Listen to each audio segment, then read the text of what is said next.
Ano na nun? Uy, Chabelita, akala ko umuwi ka na. Hindi kita nakita kanina.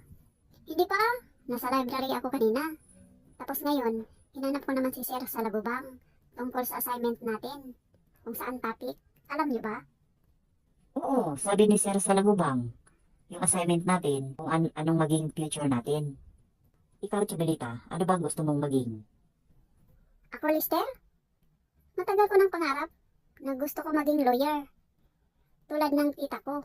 Yung tita kong mayaman. Lawyer yun. Ang laki kaya ng sahod ng lawyer.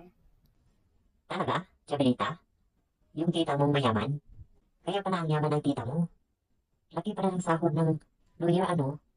Alam ko na kung anong gusto kong maging. Bakit nun? May naisip ka na ba? Kung anong gusto mong kuning kurso? Higher! Mas mataas sa lawyer para mas malaki ang sahod ko.